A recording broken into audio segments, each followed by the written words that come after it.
Hello? Hello. Hi. Save the Star Bar. Uh-oh. You got to sign the petition. That's really going to save the Star Bar. That's going to do it. Save it. The Star Bar. Oh, you know what's a bummer? I have my Doom game up here, and it has music that's playing in the background. I don't think I can make it. Yeah, you're going to have to turn it off. Sorry. No more Doom. Oh, but I don't want to lose my spot. There's a way to save it, isn't there? There's got to be a way to save it. No, not when it's like a, streaming platform from like whatever the CZ. When you were playing SimCity on it, and you were saving that game. I wasn't. I was just keeping it up. Oh. From the Czech Republic. Well, I don't know. What level are you on? I don't know, but I'm in a far level. Oh, well. It's kind of quiet. Maybe I'll just have it on the background. You can't really hear it. Well, save the Star Bar. Sign the Sign the petition. Sign the petition. Have a stroke and sign the petition. Have a stroke? Well, I couldn't get the words out there. It was like I was having a stroke. I thought it was part of the campaign. I was convinced I was having a stroke the other day. I felt a feeling. It wasn't a pain. There was a feeling, though, that moved up the left side of my body and then ended in the right side of my brain. And I thought, that's a stroke. That's definitely a stroke. But again, it wasn't pain. It was just like this feeling of something. What were you doing at the time? Sitting, doing nothing. Were you watching something or thinking about anything? I don't remember. My mind went blank after that. I couldn't remember my name. I couldn't remember my address. I was really panicking. Is that real? You really couldn't remember your name? Well, I think I started panicking. I feel like that's pretty serious. I think I started panicking is what happened. Yeah. And then these things manifested out of that. Mm. Oh, shut up with the siren. I don't know if you can hear it or not. I heard it just a teeny little bit. Just come on. And there's some woman outside talking loudly. Anyway, sign the petition, save the Star Bar. Atlanta institution.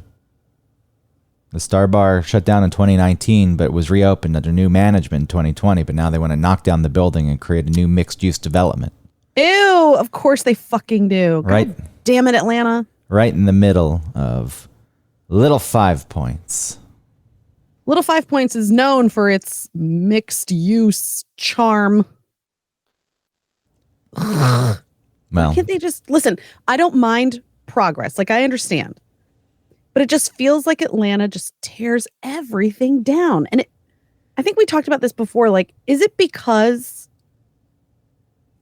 like, almost like generational trauma? Like, the city went through so much trauma and, like, rebuilding. It's like it doesn't hold sacred anything from the past. I mean, maybe that's part of it because that culture was never developed in Atlanta. Right. And it's like, whatever. These buildings were here. They were burned down. We rebuilt them. We knocked those down. We don't care. But I feel like there's plenty of people around now who do care about those things. But, money, developers. There's a lot of land that isn't, the use isn't maximized, if you know what I mean. Because there's still, that whole strip on Ponce where it's one-story buildings set off the road with big parking lots. That's very attractive, especially since Ponce City Market opened. And they say we can put a lot here. We can build up. And that's true. I'm sure they make a lot of money, and the city makes a lot of money from that. Yeah, but one of the main things that they don't do is that they don't try to fit into the neighborhood. They don't take into account the aesthetic of an area. Yeah, there's no creative or thoughtful or intriguing architecture going in. It's just all the same lame, generic, boring shit. Yeah, because they could even you're right about the creative architecture. Like they could, you shouldn't put something that's super like modern in that area or in that like footprint of the Star Bar. If you're going to build something there, let's keep it with the aesthetic of the neighborhood. Like make sure it's all brick or has like an older charm to it or something. It's so lame. You can't maximize your profits. You can't maximize your profits. Why would you do right? Such You got to build it like cheaper. So sign the petition and save the Star Bar, because that petition will go a long way. I came across it and I put my name and then wrote a long comment. Like it mattered. Would you write that this petition is worthless and it's not going to do anything? No, look, I know it's worthless. I know it's just it's a personal thing. It's like, when's the last time I went to the Star Bar? God, before I moved, I'd never went to the Star Bar since I've gone back to Atlanta. Right, me either. But I understand its significance in that neighborhood. And, just the changing of Atlanta. I think the Ponce thing that's coming up, because I spent a lot of time there, and that is a place I'll still go. Like hanging out at the local. Not that I go to MJQ anymore, but even Friends. MJQ is a young man's game. Even Friends I went to recently. So, because that's in my mind, I saw this petition. I was like, yeah, this doesn't matter. I'm going to put my name on it. And then I was motivated to say, this doesn't matter, but I'm going to write a long fucking comment about pretty much, I think, what we just said. I wonder if I could sign my name to it and just repeat that comment. And then put our podcast and say, listen to the first 5 minutes of our show, and then you'll understand. Yeah, I'm trying to promote our podcast through a comment section. That's so lame. Yeah, I mean, people do that. I'm sure that they do. How do you even find what you posted? It's like, my God, they make this so difficult. Control F. No. No, I'm not in the site. It's just that you go, here's the email, post it to Facebook, send a message via WhatsApp, tweet to your followers. I don't want to do any of those things. That's not what I want. I just want to see the fucking petition. I don't want to tweet. Should have never put my name on it in the first place. Is it like it's all shameless change.org or something? What's the petition on? Yeah, of course. That's the standard. Is that the only? Do they have a monopoly on petitions? Have any of these actually ever done anything? Have they ever gotten to a point where it's changed the thing that people want to change? Maybe if you go to like a city council something, but even then there's people above those people. Like you're not talking to the city planner, are you, at a city hall board meeting or something? And what are they going to say? Like, the people, hey, I listen to the people. JK, I listen to people paying me to do my job, and it makes the city money. Like, on paper, it's a good decision. But when you're talking about people who live in a community, maybe we could come to a compromise, like we said, about, changing the architecture, or making sure it's this or that. But even then, that would be such a... They're not doing that. They're never doing that. But what's it called? A bureaucracy of like decision making, and it would take forever. Good. Because if you do that, that's the whole point. You wrap it up so it never gets done until the developer gives up. Like, fine, you know what? It's been fucking 6 years of this. I'm done. You win. That's ultimately what you want to try to do. You should just wait them out. You make it so difficult. It's not like the developers who come in who do take the community into account to do any better. Because think of the Highland Inn. Oh, we're opening it as Otto's apartment. What the fuck is that? It's nothing. It's arbitrary bullshit that you made up. It has nothing to do with that section of Atlanta or what was there before. What is it called now? Otto's apartment. My apartment? Like Otto? No, Otto. OTTO. Oh. Why is it called that? Exactly. Why is it called that? That's the question. Well, but we thought about the building and wanted to preserve the rich history by making Who's Otto? Who knows? Nobody knows who Otto is, and maybe nobody knows what the hell we're talking about anyway. If you live in a place and there's something that you like, and the place that you like is going to be knocked down because some greedy asshole wants to build something that he can charge yuppies a lot of money for, just apply it to this. That's what we're talking about. Star Bar is an important part of music history in Atlanta. That is a comment somebody left. Oh, great. This is an Atlanta classic. Yes, wonderful. This is an Atlanta classic. Save the Star Bar. Atlanta tears down too much. Tears? It's tears, but they're spelled the same. And I preserves can't too spell little. steel right ever. Like whether I have to write, I usually have to type steel and then I realize, oh, it's steel. Make sense? I think so, but I'm being distracted by this one comment. My children's pediatrician used to be in that building. That's the... What the fuck? Okay.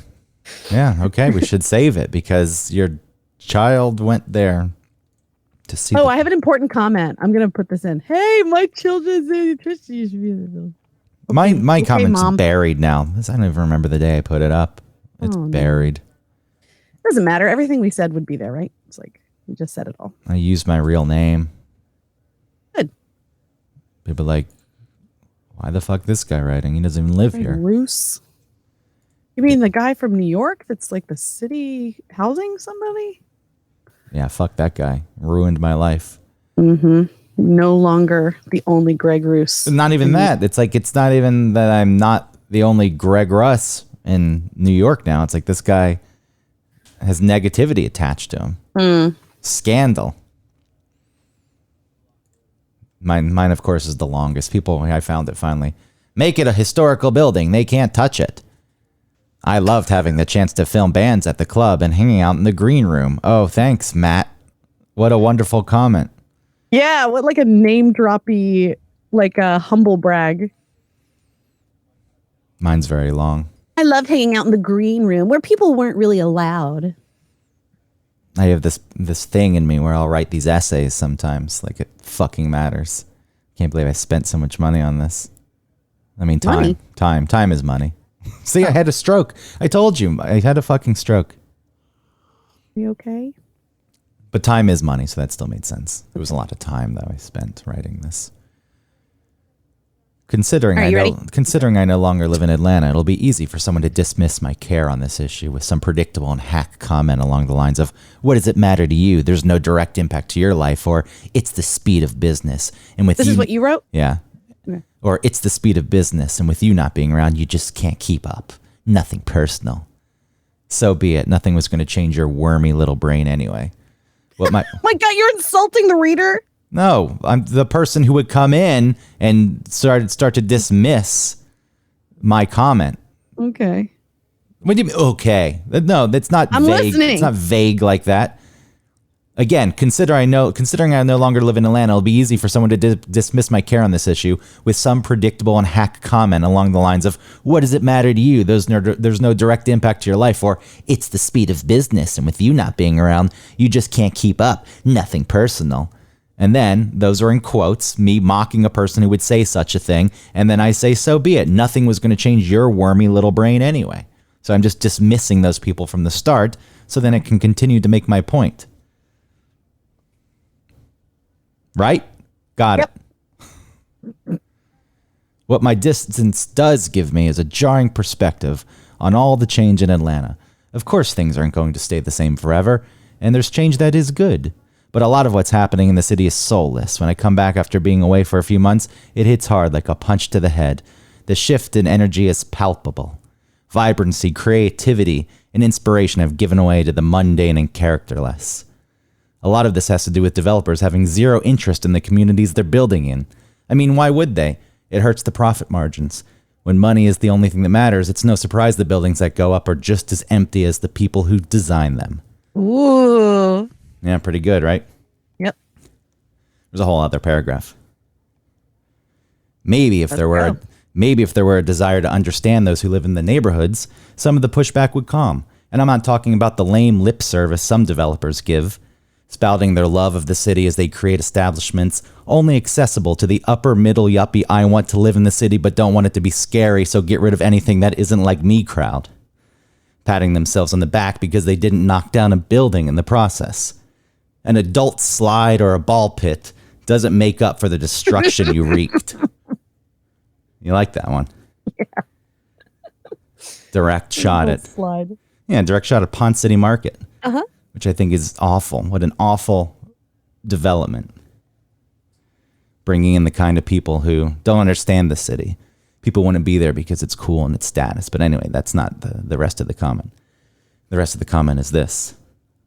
Create something that fosters and encourages the interaction and collaboration that made places like the Star Bar great, at the loss of a little money. Don't worry, there's still plenty for you to pocket, making you feel good about your otherwise bankrupt existence. Ooh. So that's it. That's poetic. That's what's gonna save the Star Bar. They're gonna read that. That's it. Read that comment, some community board, and like, this guy doesn't even live here. But feel that passion, hear that. You Got hear a that. lot to say. And the developer will say, "You're right. You know what? I've just been wrong the whole time." That's right. His like little heart is going to grow 3 times. I'm enlightened now. Save the Star Bar.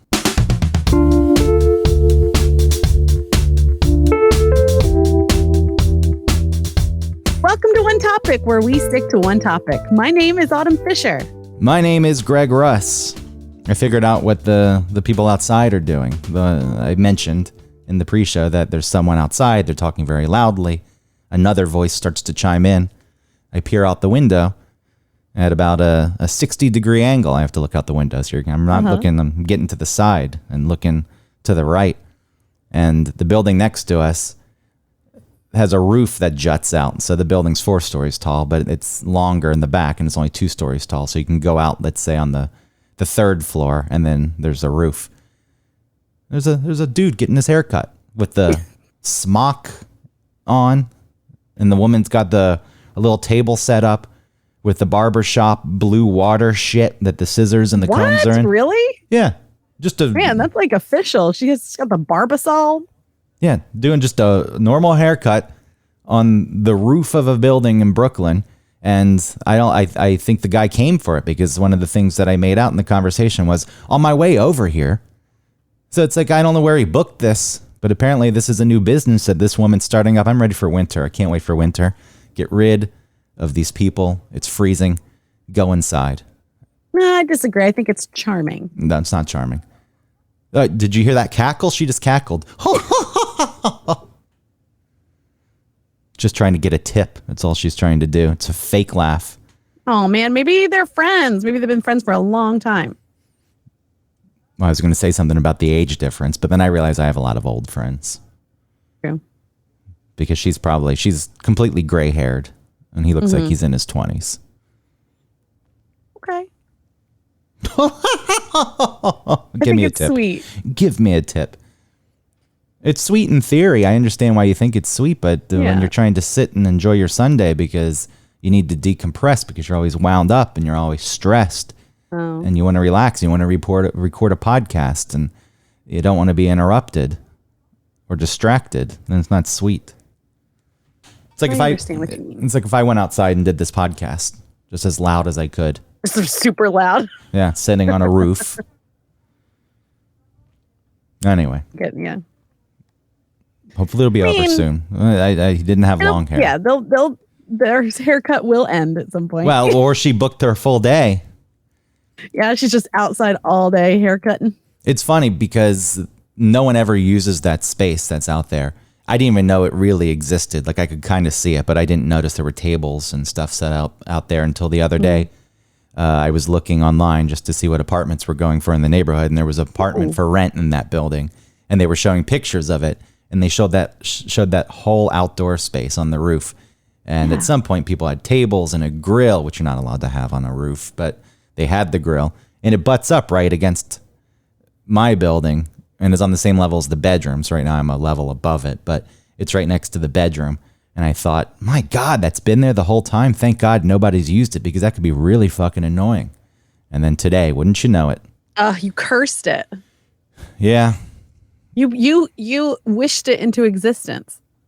I think it's been happening a lot lately. There's just been a weird connection to the universe. I've been thinking about people in my life who I haven't spoken to in a while. This happened twice. And it's like, oh, I should reach out to that person. And the next day they appeared in my life. Really? Yeah. And that happened twice. And you're having the stroke? Like, things are happening for you. Something's going on. Yeah, I'm starting to think it really is just a simulation. What do you mean? Like, you're the Truman and Truman Show? Yeah, I'm the one, not you. Yeah, I'm a paid actor. No, well, not like Truman Show, like simulation. Like, you're not even real. In Truman Show, they were actors, like you said. Right, but you mean like you're the center.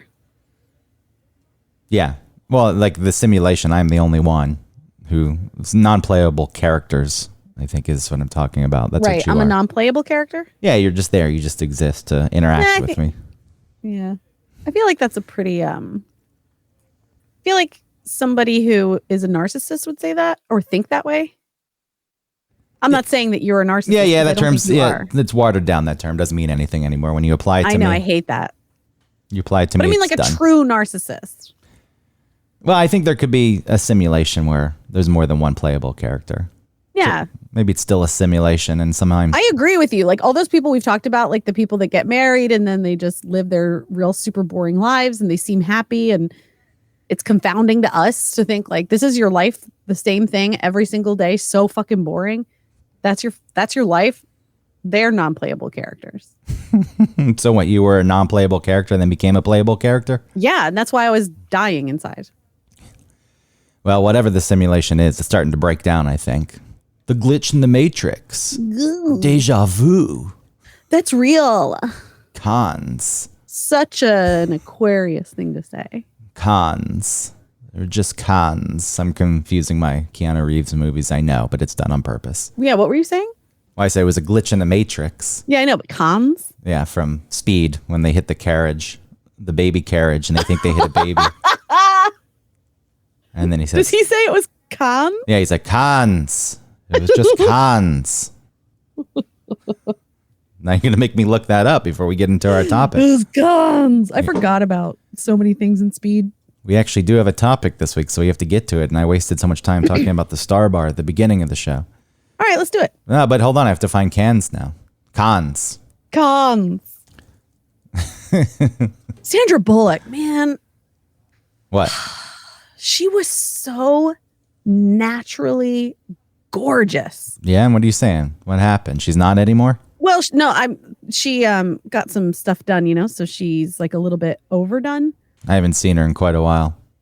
But God, like just the sweet spot of course, you know, Speed, but then I loved that movie where she played like the computer person. Oh my God, what was that movie called? I don't know. I'm just thinking of Miss Congeniality. I loved Miss Congeniality. We talked way too much about Gravity a few weeks ago. Oh yeah. See, in Gravity, she's done too much. Like she's overdone a little bit. Oh, here you go. Practical Magic. Oh my God. Oh my God. I loved her in 28 Days, that movie where she's like an alcoholic and she's getting sober. I didn't see that one. I saw the one where She's such a great smoker in it. Every time I watch that, anytime I've watched that movie, I really truly miss smoking because she chews gum throughout, you know, because all the addicts and stuff are all about gum and all this stuff and candy. And she's smoking and chewing gum, and her and Sarah Jessica Parker are great smokers.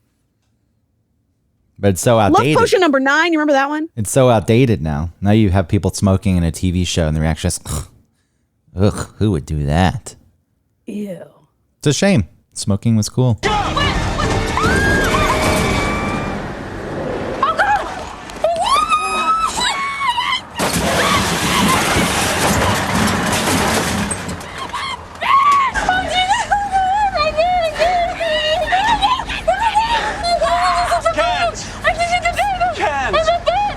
There was no baby. It was full of cans. Are you sure? Yes. Are you sure? Yes. Cans. Cans. Cans. It was full of cans. There was no baby. Cans. All right. Well, Sandra Bullock aside. Hold on. I have to find that movie that she was in where plays the Net. Oh, yeah. I didn't see it. Ooh, The Net is, you should just watch it just for the movie tech alone. You know how like they have to do things like this is the internet and this is how computers work and this is what, you know. What it's year did real- it come out? It came out 95. Yeah, so So it's so fun to watch like what they consider being online means, you know, and what it looks like. There was like early days of it, America Online starting to become a little more commonplace. Right. And like the typing of like, I just need to do this. Well, right now it's only got a 5.9 out of 10, according to IMDb. Oh, I don't know how actually good it is. I loved it though. I wonder if you can. Oh no, 43% on Rotten Tomatoes. But I wonder if people go back and retroactively change ratings because it didn't age well. Or if Just because of the tech? Yeah. Like maybe at the time, it was a better enable ads for Rotten Tomatoes. Rotten Tomatoes doesn't allow you to use an ad block now. Get out of here. I'm done. I'm done. I'm not using it. I also loved Love Potion number 9. That's a real like campy, cute, stupid movie. What's the latest thing she's done? I'm looking at it now. Hold on. She's producing a billion things. Oh, Bullet Train was the last thing. Oh, that thing didn't do so well. People No. were excited. They thought it was going to be a great movie with its all-star cast, including Brad Pitt in the lead, doing just a kind of a goofy role. What is it? Yeah, I think it's based on some other written work. Man, IMDb did Brad Pitt dirty because if you click on Bullet Train and then scroll down to like the top cast, he's first, but he's got like the goofiest fucking picture you've ever seen of him. Who decides on those things? I don't know, but it's a real stupid like- picture. He's like, "Ding." It's like TMZ when they choose the worst photos they can of people. Oh my God. You know those clickbait things that you see on like shitty websites? I don't. What? There's plenty of clickbait. Okay, things. I'm sorry. You know, like at the bottom of the page, it'll be like a skin rash or something. And then it'll be like this miracle cure. Yes. So, I heard about this one where it was like this pregnant dog refused to give birth. And it's shocking to know why, and it was one of those slides, where you have to go through a billion of these pictures with like 2 sentences on each one. And then every second slide is an ad. Yes. Okay. So it's this whole story where this dog, of course they do that thing where it's like, they give you just a little bit of the story, right? Like this dog is pregnant. It won't give birth and like people don't know why. And then it goes into like dogs were first, domesticated 100,000 years ago. Goes into the history of dogs. And then it finally gets to like the story of the dog. And it says like a chip was implanted and like it wouldn't give birth because it like knew that there was this chip implanted because these dogs were highly valuable. And it just goes on and on and on like a billion slides later. And at the end of it, of the presentation, it says, this was a work of fiction. Got double And then scammed. if you search for that type of story, like whatever it is, there's all these different, this pig won't give birth and here's why. Like this horse refuses to give birth. I can't believe you clicked through the whole thing. No, I just heard about it and it just Oh, where did you cracked hear me about up. it? What's that? Where did you hear about it? On a woman that was explaining to me that she was going through that and ended up at that place and couldn't believe it. Shouldn't surprise me that now they're just making up the stories. I know. You can find those. Meaning you can find summaries of those so you don't have to click through. There even may be a subreddit. Absolutely. They would have dedicated lost to it. me at the second slide. I'm like, I'm out of here. Yeah, they always do that too. They, like you said, they run through the history of dogs, and it's like I don't want any of this. But the more clicks, the more money Yeah. they make. More like eyes on ads, I guess. And then maybe also stuff that you hover over. I think they keep track of that too, right? Yeah, and then they make it tricky so you click the wrong thing at least once. Oh my God. And you Yeah, get a- like those fake play buttons Yeah. on a video. What a gross place the internet is. I know, it really What a- is stupid. What a So stupid. disgusting place. Anyway, moving to the topic. Yes. You sent me this topic at, 2 in the morning? Did I really? Yeah, I think it was around 2 in the morning.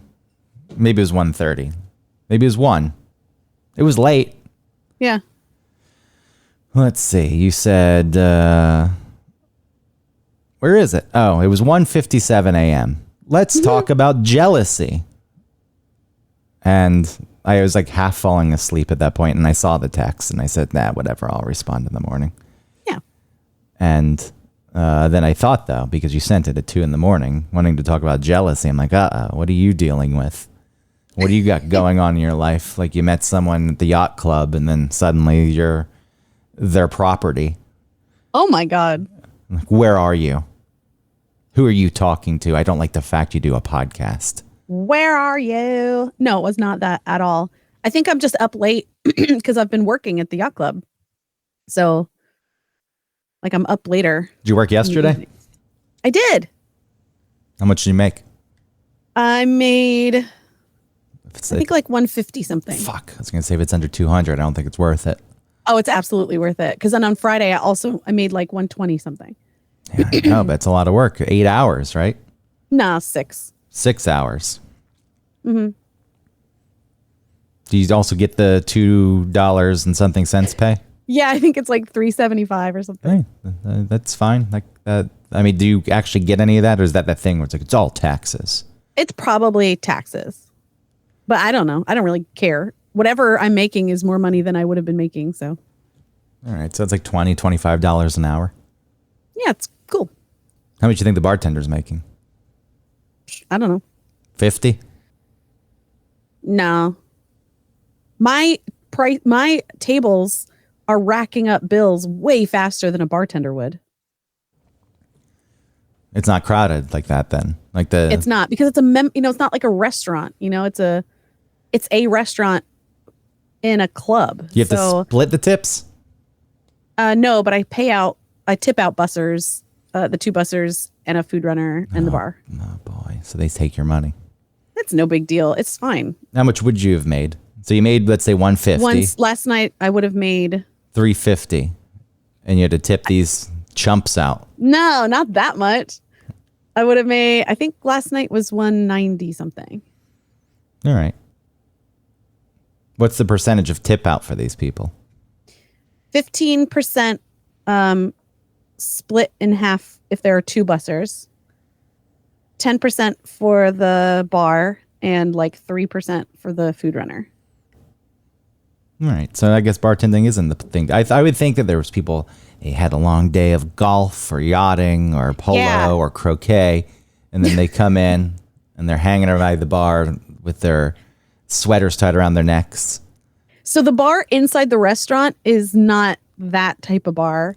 I mean, people do sit up there and will have dinner or appetizers or something, but it's really the outside bar that's called the Burgee Bar. A Burgee is the special flag that yacht clubs have that have a special symbol on it that shows like you're a part of that yacht club.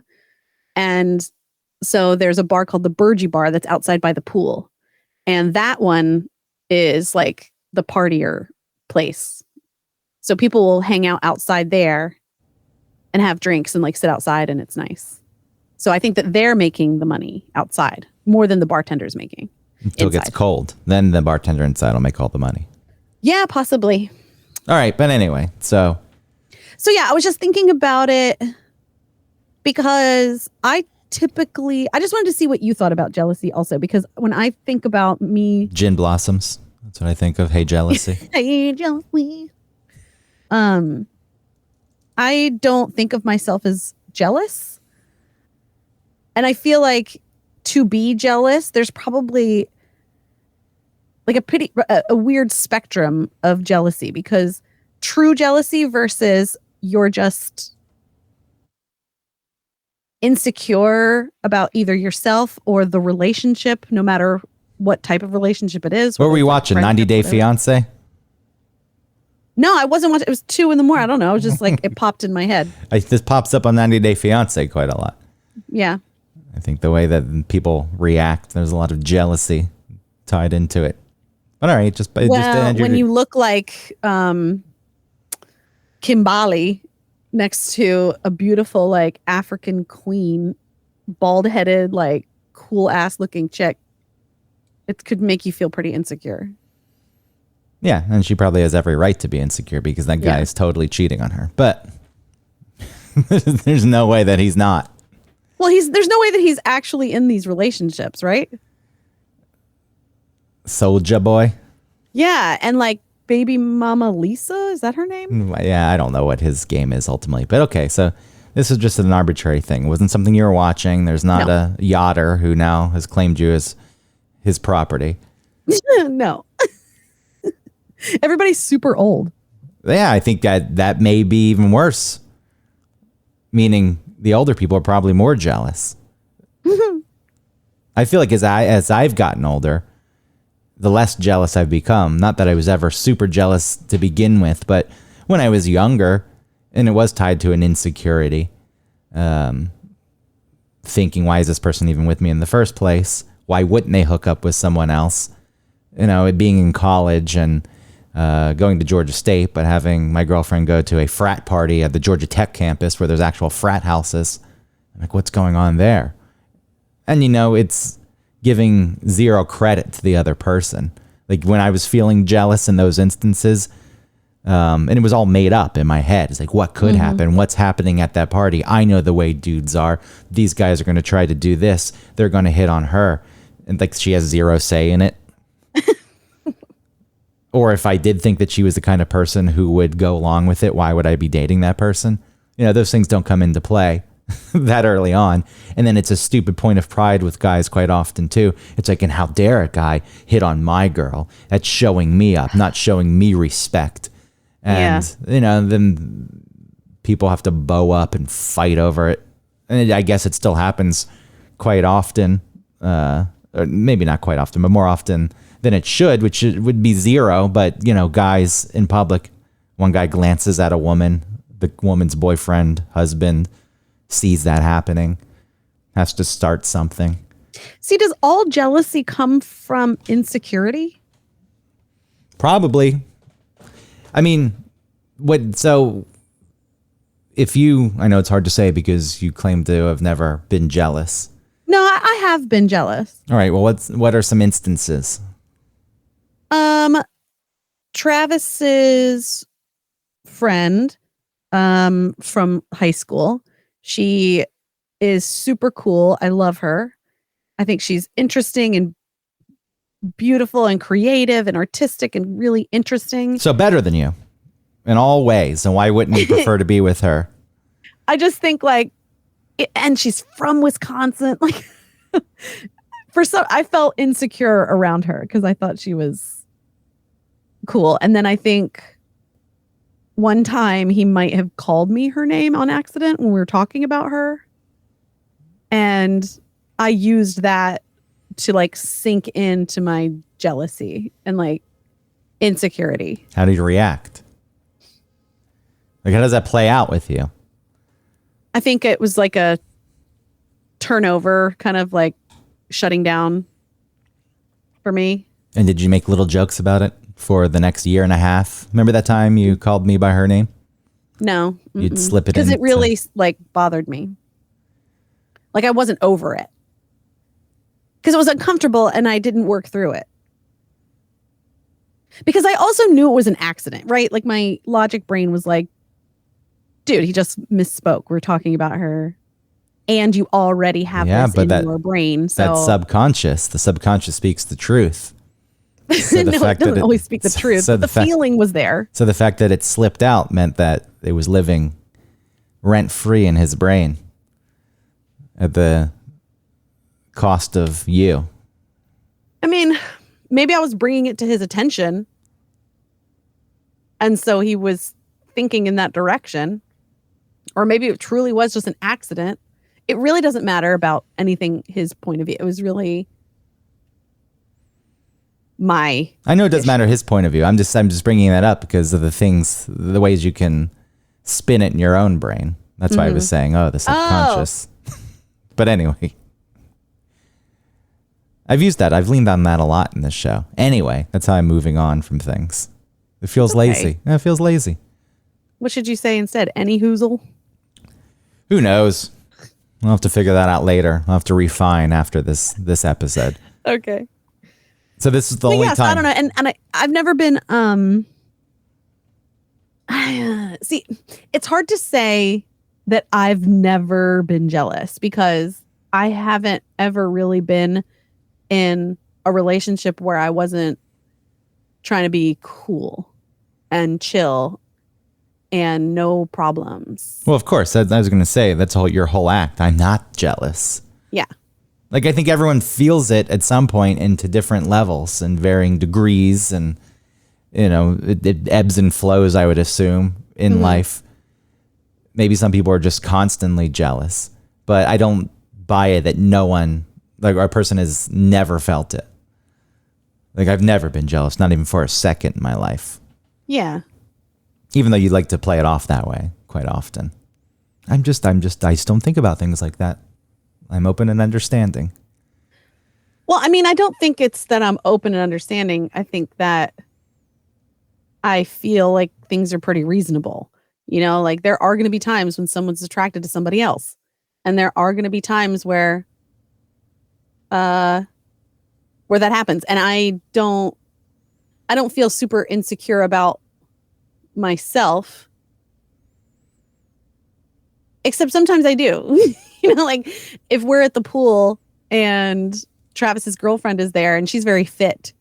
And I think like, oh, I'm a squishy whale or something. But then I also can quickly be like, oh, well, nothing I can do about that. I mean, I am doing, not nothing, but like, at least in this moment, there's nothing I can do. So just try and be chill. Yeah. Well, that's just comparison at that point. I think it shifted away from jealousy because you're not with Travis anymore. Right. No, I'm not really jealous. I guess like, again, there are times where the line between insecurity and jealousy, I think, can get pretty blurry because if your girlfriend really is sort of looking around at other dudes and giving a lot of dudes other attention, that can make you jealous. And that doesn't mean you're necessarily insecure, but maybe it does mean you're insecure in the relationship because you don't trust the other person because they continue to show you something that you don't like. Something like that, though, I think is also dependent on the person. It's fair if you don't want to be with a person who's going to flirt constantly with other people. Sometimes people do just flirt. That's how they are. They're flirty by nature and they don't really want anything more than to just flirt.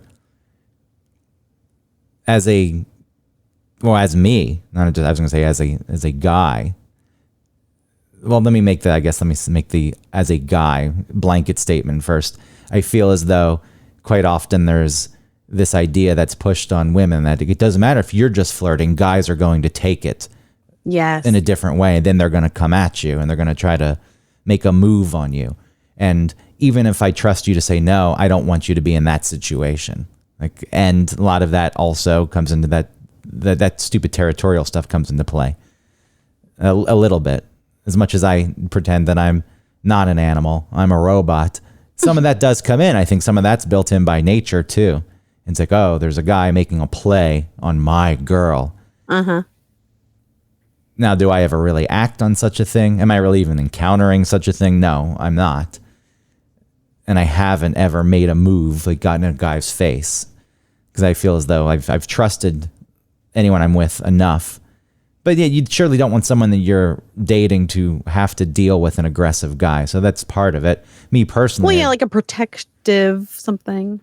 Yeah, that comes into play. And, who's to say that she can't take care of herself?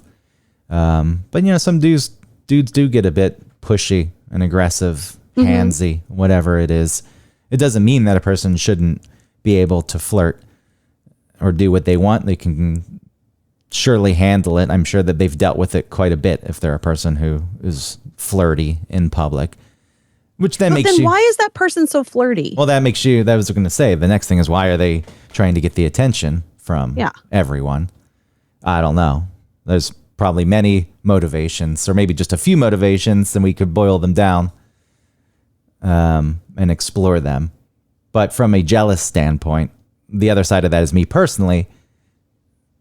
Someone who's so flirty and outgoing is probably not someone I would do so well with anyway. just Yeah, because, because what are they looking for? What are they getting? well, even outside of that, it's like, you're talking to every single person that we see. And if I'm around, then I have to engage in these conversations. If I don't, then I'm alienated.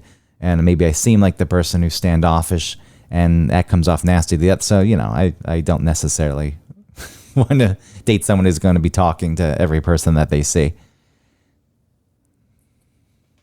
Yeah, it would sort of, from a woman's perspective, I think it would be different if a guy is a social butterfly. That's sort of fine, right? That would make me feel secure in our relationship, that we can be at an event or at a party and kind of separate and then come back to each other when we want to, and not need to sort of be with each other constantly or anything. But then if my boyfriend or whoever is flirting with women, unless it was just their thing, like maybe they're real schmoozy and you just know that about them, but then that's because I feel like kind of secure in a relationship. For me, there would have to be something that happens that would break that security for me, and then I would start to feel insecure and then probably jealous. Some people are just charming. Then, it's like, whatever. Not everyone's schmoozy. Some people are just charming, like me. The person who doesn't want to talk, who's not even trying to flirt, suddenly has people fawning all over them. Oh, Greg, you're so funny and mysterious and dark. It's like, hey, I'm not even trying. Sorry. Not interested. But if I was dating someone who was jealous, what am I supposed to do? Just by being my natural, wonderful self, people are drawn to me. I wouldn't be able to date someone who was jealous, because they would have to deal with that. They'd have to say, he means nothing by it. That's just the way it's built. Nature has built him that way, to be so charming. So charming. And magnetic. Hey, I can be charming. Yes, you can. And there is a magnetism for you because there's a little mystery. Like, you don't hand it out to everybody. And I feel like when I do connect with a person, it defaults to, he's giving me something that most people don't get. So that in itself means something. I don't do that on purpose. But I do think that if you even know me a little bit and interact with me, I'm not giving you much quite often. Like, obviously, I'll open up and I will share things and I can connect with people.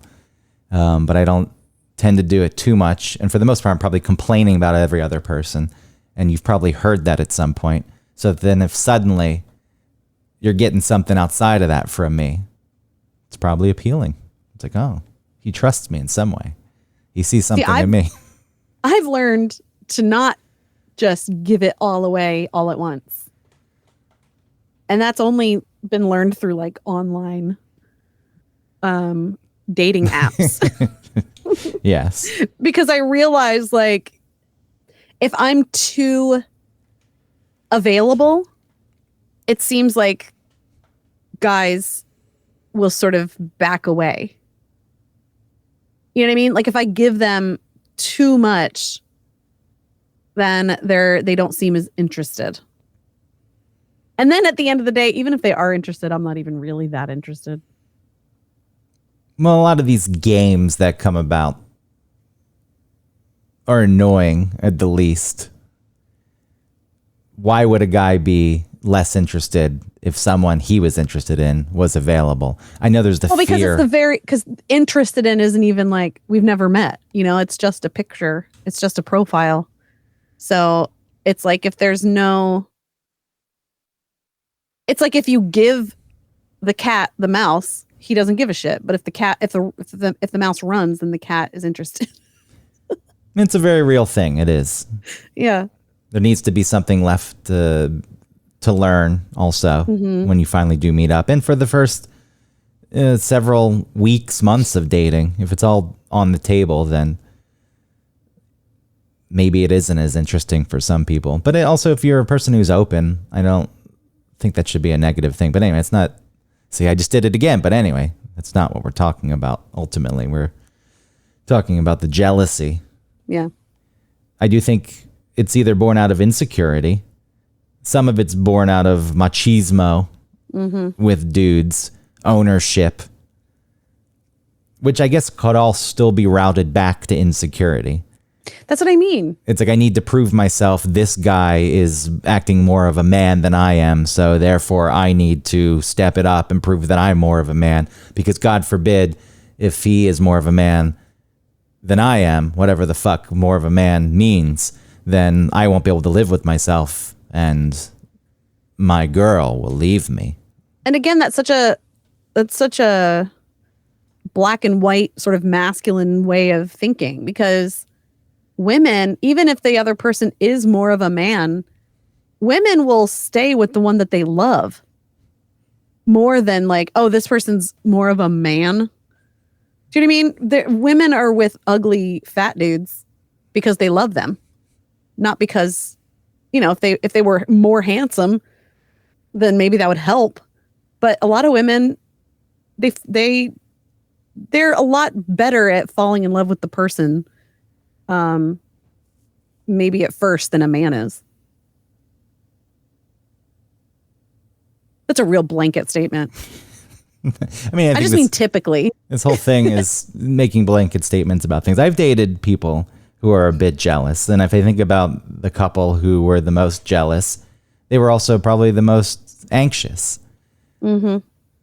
And I guess anxiety plays out in different ways, because almost everyone I've dated is anxious. So when I say most anxious, I think traditionally anxious, where it manifests in an open, outwardly way. Some people keep it inside and are a bit introverted with their anxiety. But it would come out. And I'm not always the most forthcoming person, because sometimes I don't want to explain what I'm doing, because I think that if the person knows that I'm doing this, then it's going to make them worry, when I'm really just going to do some innocuous thing. So you're like helping them control their emotions, which is not. Yeah, it's like, hey, I'm just going to go out with some friends tonight, but I already know that you worry if I'm not around. And so therefore, I'm not really going to tell you what I'm doing, even though I'm not doing anything wrong. Now it suddenly seems very fucking suspicious. So if word does come out, then it's like, why didn't you just tell me you were doing this in the first place? And it feeds even more into your anxiety, and then makes you angry towards me. This isn't happening currently, but it did happen with Christina too. She was, because at some point she was overweight, lost a lot of weight, but I think had a hard childhood, was made fun of, was rejected quite often. And that played into things in the relationship. And again, like, especially when I could become closed emotionally, or a bit distant, which is just something that I do. I try to work on it, but it's there. And if I'm not doing a good job of explaining it, the other person's going to fill in blanks, assume the worst. And then that probably feeds into a bit of jealousy also. If I'm going out and I'm interacting with other people at that point, it's like, hey, well, you're closed with me. Why are you, like, it doesn't have to be like on sexual terms. Right. It could just be like you're hanging out with your friends and you're open with them and you're not open with me. I even think about doing this podcast with you because I am still closed at times and distant, and that's just the way I process things. But, if it happens to fall on one of those days that we're recording, I have to come on this show and be a bit open with you, even though there's surely times I've been completely closed during the show. Those are probably the days I'm needling you because I'm trying to create distance here. Yeah. But, love those. Not that Christina's getting jealous, but the Christina now, not Christina 2, which was the one I was just talking about. I know it gets a little confusing. But I think about that. I tried to think about that because it is a very real thing. It's like, oh, you're closed, but then this other person gets this thing that I'm not getting. Right. And this is me just trying to be aware of that because I know that that's happened in the past. I think that stirred a bit of jealousy throughout my dating history. I think, having long relationships. But again, that's an insecurity within the relationship. Yeah, it can be an insecurity within the relationship or just an insecurity with people in the relationship based on things that aren't true, but in their heads, maybe past experiences that they've had. Right. There's different reasons these things come out because some people just act on that because they've been burned in the past or this is what they've dealt with other people. That a person is going to, let's say, cheat on them. They've been cheated on, or they date guys that have a double standard where we're talking about the flirting, where there's this idea that women flirting, what the fuck are you trying to get out of it? What's wrong with you? And, you know, I do believe that dudes being a little more aggressive is, for me, where a concern would arise, not the behavior necessarily in itself, but it's not fair to have a double standard. So then guys set that and then they go out and they're themselves and, you know, they're flirting and they're getting numbers and texting and doing shady shit behind the scenes. So sure, I think if you've dealt with guys like that in the past, it's not fair to bring it to a new relationship and automatically have it as the standard, but it's also understandable. Yeah, I think it is understandable. But I don't really understand. I don't understand. Like, it's, gosh, maybe this is just me being sexist, I guess. Because if a man is single and a woman is flirting with him, it is telling that man, like, open for business. Not to say that they're allowed to then just do whatever they want, you know, but it seems kind of wrong for the woman who is in a relationship to be flirting like that with a man who is single. I agree. If it's outwardly flirting, you know, some people just by nature being friendly, it's mistaken as being flirty. Yeah, so maybe like men who can't tell the difference between a woman just being a woman and a woman who's flirting, like they think she wants me. She wants it. That does come into play.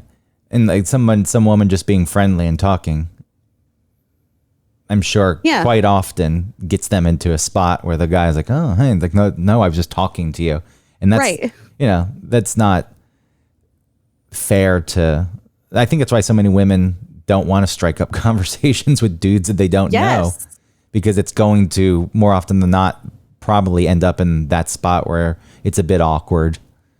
Like, no, that's not what I meant. I'm sorry.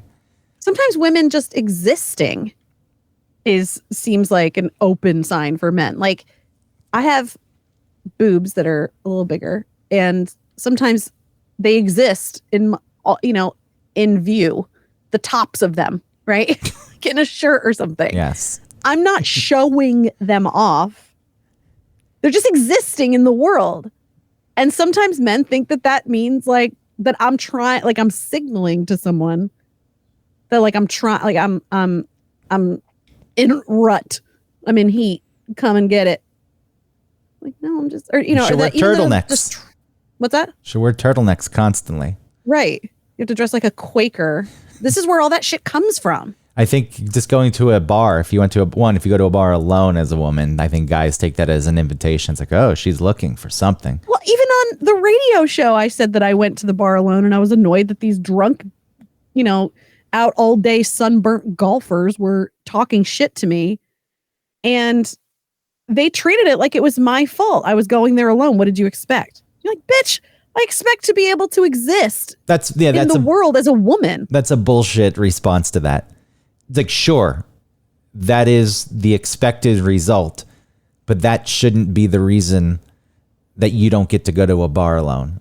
Yes, I should be able to exist in the world as a man does. Yes. And enjoy something or try something. The just criticism, because I'm a woman doesn't mean I'm like open for biz. The criticism shouldn't be placed on you for going out and wanting to go to a bar. It should be, that's despicable behavior from these guys. It's a shame that it exists like that. Maybe there should be an awareness and that behavior should be modified. But no, what did you expect? I know. And stuff like that. Listen, I don't want to be a, quote, feminist, you know, and I don't really even enjoy thinking of myself as like I'm a woman. And so I'm a part of womanhood. Like, I don't identify with every woman just because she's a woman. But it's discussions like that and attitudes like that where I'm like, man, men are so stupid. Women are so much better. Well, it does place an emphasis on it's our world. This is the way it works. So you need to change your behavior if you don't like the way it works. And then it bleeds also into what we were talking about in another show about sex, you know, where it's women are the ones who are more difficult. I don't even want to say difficult. Women take more time to warm up than a man, obviously.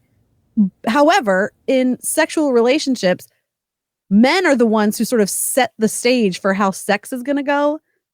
And women just have to adopt themselves to that instead of the men who will like get an erection for God knows what and can hump away for, you know, like they're going to go to a brothel with a mattress on the floor. They don't give a shit if there's like curtains and nice, whatever, like not all men, obviously, but like, you know, like animal men. Okay. And then women are expected to just like work around however the dude does it. However the dude does it. The dude it's the same thing. Like it's your world. It's the man's world. We just have to figure out how to exist in it. Which is a totally different discussion. And I know that it led naturally into this. But I hate that thinking. I maybe that comes along with me not wanting to have negative feelings that are troubling or experience them because I don't like thinking that the world is like that. It's still prevalent, though, that it is the way the world, for the most part, seems to work. I mean, we went out a few weeks ago for my friend's bachelor party, and it was just laser tag and axe throwing. It was fun. Like, honestly, it was fun. But within the group, there's always, you know, there's an array of different guys. And one of the guys came in from LA, but he used to live in New York, and I knew him before. And he's an actor, but he doesn't, you know, he's not really acted in anything big. But he's just one of these guys that's always looking at women, commenting on women, trying to pick up women. And at the axe throwing, there's somebody there to guide you, to teach you, and they kind of hover between two groups of just to make sure things are going okay. And she was young and she was pretty. And this guy, I was talking to one of my friends, and I was like, how long do you think until he starts hitting on her? He's like, oh, immediately. And part of his deal is at some point he's going to casually touch her on the shoulder. And as soon as he said that, we were looking at him interacting with her, and like he, you know, brushed his hand across her shoulder. And whoa! But I'm just thinking, it's like, this is a woman who is at work. Being a dude who wants to get laid, fine, that's fine. But you need to understand the context. She can escape. It's shitty to put her in this position because she's working. So therefore, she's probably less inclined to tell you that you're making her uncomfortable if you are. And then if she does, she risks you reporting her. And if it goes too far and nothing is done, then she has to quit, or she has to walk out that night and there's negative repercussions. But like, that's all the most extreme examples. At the least extreme, it's she's just stuck there and has to deal with it. And it's like, this is, to me, not acceptable behavior. It's like, understand the surroundings. And even if she is personable, it's because she's fucking working. It doesn't mean she has any interest in you. True. And this guy wasn't like so over the top, but it was enough for me. I was like, come on, just leave her alone. Just interact, be friendly. And that's the extent of it. But there's this idea amongst men. They see a woman they find attractive, and that fine. Everything else. And then if that woman is nice to you, whether it's because it's her job or what, it's like, oh. And knowing that guys act like this, especially guys who do act like that, that's probably where a lot of the jealousy comes from too. Right. Like if my girlfriend is out in the world, she's just going to be dealing with this because I know I bother women constantly. Yeah, it's more of a commentary on yourself, like what you expect out of men. There is a projection. I think the more jealous you are, it's at least coming from a man, the more likely you're to act in the same way. Meaning, like the behavior you're worried about, man. Yeah. That's what's driving a lot of it. Yeah, don't trust men because they're all shitheads, including me. I'm a shithead. To an extent. Yeah. Because if you're bothering women when they don't necessarily want to be bothered, then yeah, you're a bit of a shithead. And I don't. It's not an open invitation. Just a woman No. appearing in public. Yes. Open invitation. She wants it. She just doesn't know it yet. It's my job to win her over. And that sounds crude. With 30 seconds of rabbit humping at the end of the day. He's not like going down on her for 30 minutes. He doesn't care. He won't see her again. Yeah. Another notch. Like, yeah, all those another guys high that talk five. a big game like, oh, guy, if you were with me, I would do it. Yeah, fucking right. That's always weird behavior to me. Yeah. When guys take it upon themselves, they clearly see a couple together and they'll interject. I guess it doesn't happen that often where they'll flirt and they'll make comments. And then as a guy myself, once I was walking when I was dating Molly and it was Halloween and she was dressed as a giant candy, like a peppermint or something. Okay. And some guy made a comment about wanting to lick her. And it's like, what do I do in that situation? Like, do I say something? Because it's offensive and she didn't like it. But is it worth me starting a fight with this guy? Getting an argument? It's like we were walking together, holding hands. He didn't give a shit. What were you dressed as? Probably the sexual predator. Which is not a With costume. your knuckleless gloves? Yeah, not a costume I could wear these days. I think when I was announcing for roller derby, I was Vance the Legend Donahue because I had had sex with hundreds of women unprotected and never gotten one pregnant and never contracted an STD or passed one along. Oh, Yeah, and with a bunch of feminists though who were part of the roller derby. that's awesome, I'm though. surprised that even flew for any but amount of it's time. parody. It's a joke. I mean, it was parody. It was making fun of guys who think they're ladies' men and shit like that. But You're like the villain in a wrestling match. yeah, that was the idea. But still, I think about it now in context. It doesn't matter so much. It's just you're doing that. That's offensive. True. But this was also 2006, so maybe it was a little different. But in a situation like that, I just walked. But like even as a guy, I thought, it's like, should I have stood up for her, defended her? It's like if the guy got physical, then sure. Not that I want to get in a fight, but I feel like at that point, then we're getting in a fight. Here we are. This has to happen. Like it doesn't necessarily have to happen, but if I would get myself in a spot where it could lead to a fight. Yeah. But just a comment, I'm not really reacting. But then you question yourself after. And, not that I'm worried that kind of behavior is going to cause me to lose my girlfriend. Right. Because I'm not going to be dating someone who's impressed by a guy who makes a crude comment offhand and is bold enough to do it, even though I'm there.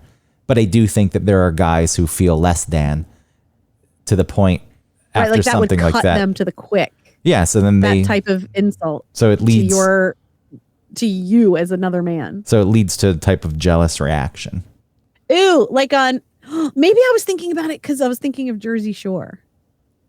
All this jealousy stuff. Because you have like Sam and Ron, I know them a little bit.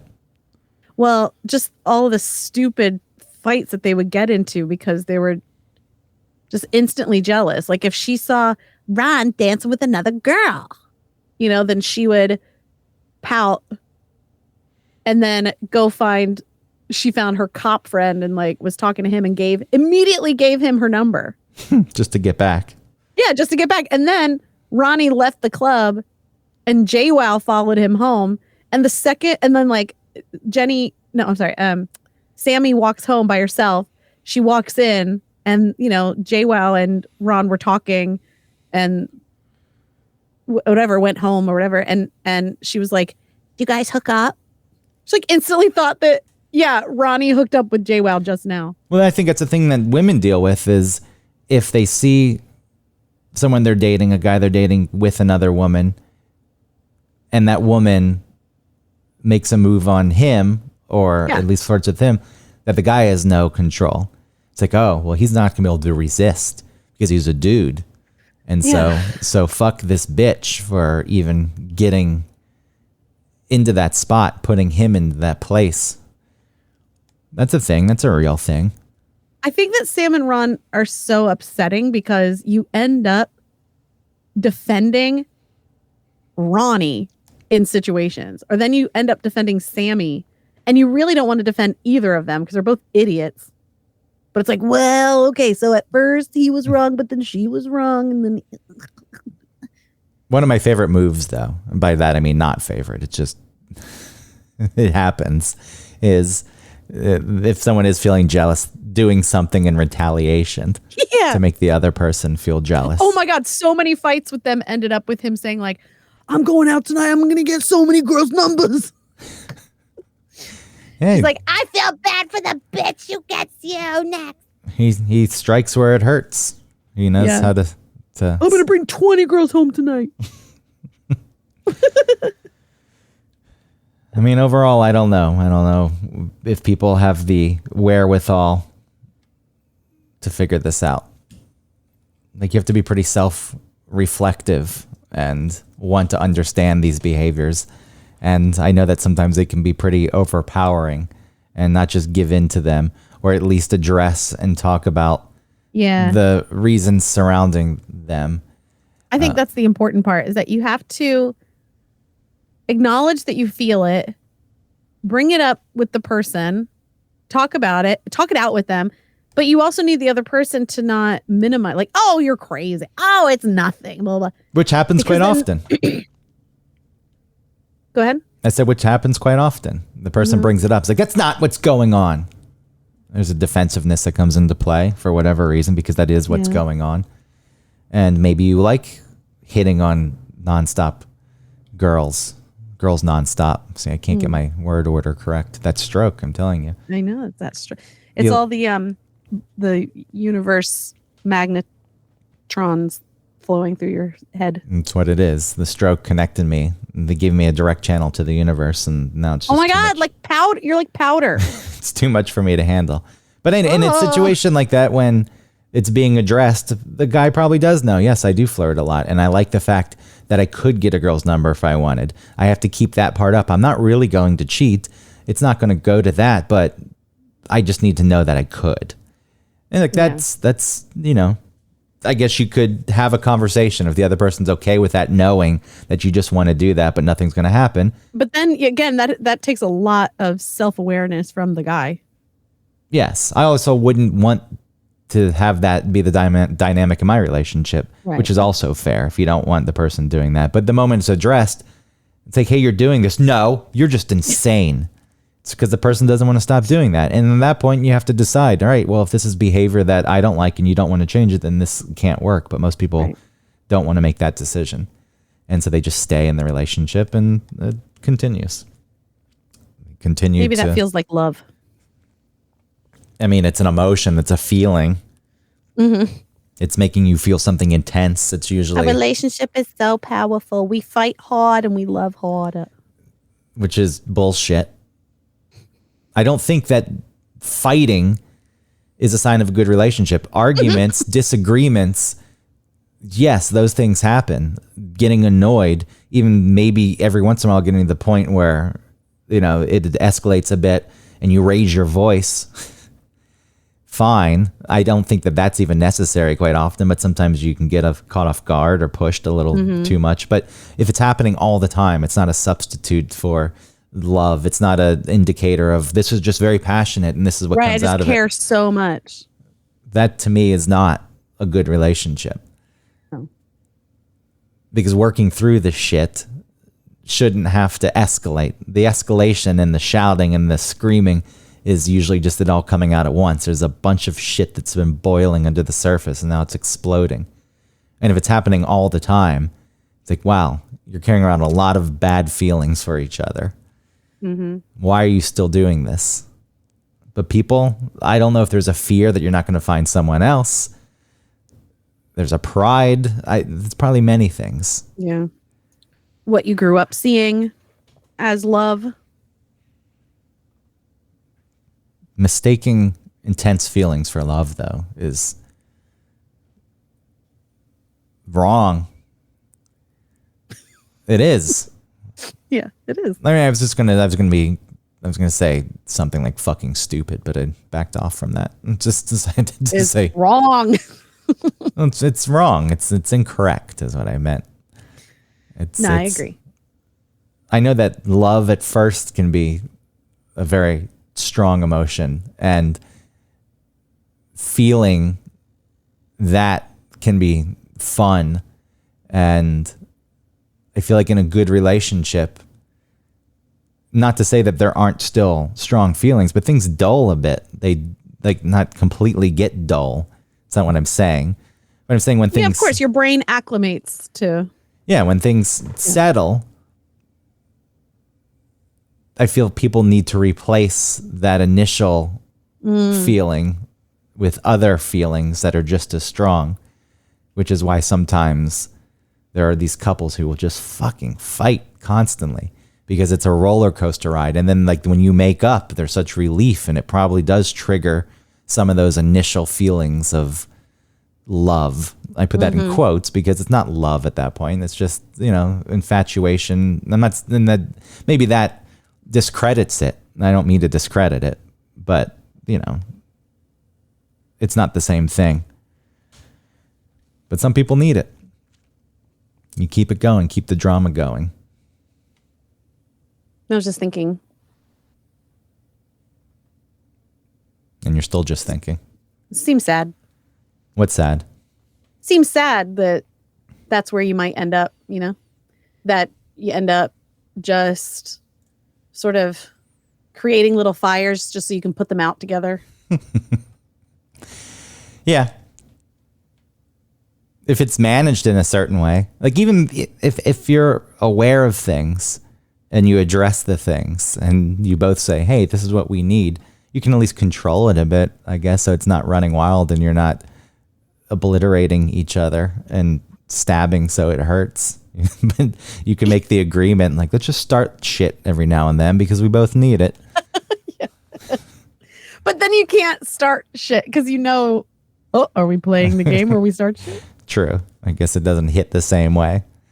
How about maybe just at the end of it, we realize like, oh, we did that thing. At the end, we started this fire because we were feeling disconnected or whatever. But then maybe that minimizes it too, and you don't get the same. I mean, like once it's through, once you've gone through it. It's too much for me. I wouldn't want to deal with anything like that. It's hard. Just talking about it sounds tiring. I think it's hard enough to be in any kind of lasting, committed relationship. I'm the perfect example of that, having been through so many.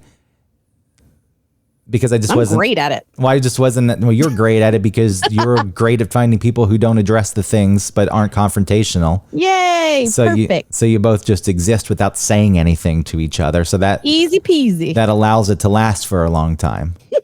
Yep. I, on the other hand, tended to date people who needed more because they were anxious, and I wouldn't give it to them. But things weren't bad either. There weren't like these intense fights. But there was like a 2-year limit on them for whatever reason. That seemed to be where people had enough and got fed up and like, all right, I'm done with this. I'm just not getting anything from you. Right. Well, at some point you had enough too. Yeah, of course. I just wasn't the one to initiate the breakup. Right. Which then you tell people that, and you start dating them, then they're worried that's what's happening. It's like, no. Like I'm much better now at communicating things. Before I wasn't able to communicate anything in the relationship, things that I wanted. I didn't want to talk about the things that the other person wanted because usually it made me feel bad that I wasn't giving it to them, and I would shut down. Like there was no point that out. There was no way. There was going to be zero success. There was no chance that any of it was going to work when I was operating like that. But I'm glad you're not operating that way anymore. But it's still difficult because I am a person who does tend to close off and shut down at times, and I have to not let that, like, that's part of who I am, and that's going to be the way things go. But I have to learn to move through it instead of just saying, I don't know, this is happening, and then leaving it that. And I guess there is constant, I know it sounds very cliche, there is constant work that has to go into these things. And I guess that isn't fun for a lot of people. And a lot of people think that it should just happen naturally and it shouldn't be work and it should be easy. If it's right, then it'll just happen. And I guess I bought into that for a bit too, thinking, well, I think part of that is true, but just like a plant, right? Like a seed can fall and it will still sprout. But if it doesn't get the proper care, then it dies. It's not hard for a seed to sprout. It's not a big deal. No, but But it does take work for the plant to live and thrive. Yeah, keeping things. I just have one little thing of clovers that like my grandma had, and when I went to my aunt's to help her move, my aunt had these like they're in just a little pot. Mm-hmm. And trying to keep these things, it's like give them too much water, then they start to die. Don't give them enough, they fall flat. I'm like, I can't. This is very difficult. I know, I agree. I have plants also that I'm like, I don't know. Are you dry? I'll give you water. I hope I didn't give you too much because I watered you recently. I don't know. This was a long episode. I don't even think we hit all the aspects of jealousy. I didn't even bring up the like past relationships. Sometimes people are jealous of past relationships. Oh, yeah. Because there's this idea that that other person. What is the idea with past relationships? The other person. That you miss the other person, or that you do things differently than the other person, and you liked that better than what goes on in your own relationship now. Yeah, Stuff there's like a that. comparison. Yeah. Again, that's insecurity. It's all jealous. It's all insecurity. The person was there first and got some of the things that you're getting in that relationship. Oh my God. so- Like people who are upset. I feel like this is not as much of a thing, but like virgins or something. How many guys have you been with? I mean, I think some people, guys especially, get weird about that. Yeah. I think that's got to just be biology a little bit. But also thinking that the other guys were better in bed Sure. and showing her a better time. And I lost my erection because I thought about you enjoying sex with that. God forbid a woman open up to you and say like, yeah, he did this really well in bed. I get it, though. Yeah. I wouldn't react on it in a way that to make the person feel bad. But if someone said that, I'd be like, oh, look, I would question myself because Right. it introduces. Again, I really think that's about biology. I mean, just the way that we're physically built. Like, you know how like all types of animals and bugs have different penises and stuff, and they're usually weird or whatever for different functions. Yeah. That Like duck. it's the same with the man's penis. It's to like scoop out other men's sperm that might be up in there. Is that real? Yes, Where did you read this? TikTok? I just know it. It's just a known fact that the head is designed that way so that it can like, and then women can ovulate from both ovaries within the same cycle and have twins from different fathers. So Because weird. one egg's fertilized by one sperm and the other egg is fertilized by another. So that you can have like genetic. Oh, and the reason why women, you know how like mammals don't develop breast tissue until they're pregnant or until they've had their litter or their babies or whatever? Yes. It's to hide whether we're ovulating or not. So we simulate human women simulate pregnancy so that we can decide who is going to be the better male. Yeah, you who's brought gonna that have up. the better genetics. I think you brought that up recently. Yeah, I think it's really interesting. I just looked up this semen displacement theory, which is what you were talking about. The way it's designed is to scoop it out. I don't know what the corkscrew is for those ducks. Why is that the design? I don't know. Does a duck have like a corkscrew pussy? It's so stupid, though. It's like, oh, my semen has to be the one that fertilizes. It's my genes. That need Well, to it be makes passed on. sense. Like it makes sense Why does it make sense? I thought the whole because thing was just for like your own genetics, like you want to spread your genes versus somebody else's. why? What does it matter? You're gonna die. It doesn't fucking matter. Well, I don't think your physical body cares about that, or I thought the idea was you just. That's a different part of your brain. I thought the idea was you just spread genes because you need to keep the species alive, and then suddenly becomes no, my genes are the ones that need to be Well, spread. it's theory. It's evolution, right? It's the strongest. My genes don't need to be spread. What does that mean? What am I saying? Survival of the fittest. Thank you. Yeah, mine don't need to be spread. We're past that, though. We're at the point where I agree. But we are still human, and we are still... most of the genes being spread are genes that shouldn't be spread. I'm not going any further than that. No, I get you. Because it's not a path I want to go down. But I'm saying in general... Sarah Silverman says she doesn't want kids because she's worried that they'll have her anxiety and depression disorders. So she doesn't want to put that on a kid. Yeah. Responsible thing to do. Yeah. All right, hit the music. Where did it go? Oh my God. Hit it, Johnny. No. Oh. Oh Johnny God. died. Because I had to look up the semen displacement theory. I was going to play the Gin Blossoms to take us out, but now we're just Oh, going to cute. Play that. Nope, because I didn't have it. I had it loaded, then I didn't. I think it'll be all right. Thanks for listening, everybody. What? Nothing. I said the same thing you did. You weren't saying it, and I said thanks for listening, and then you started saying Cute. Thanks for listening, everybody. it. Buy hot sauce. Buy hot sauce. It's not handmade anymore. 15. It's not handmade. There's a giant factory now. It is still handmade. No, but it's fine. Still small batch. Small batch.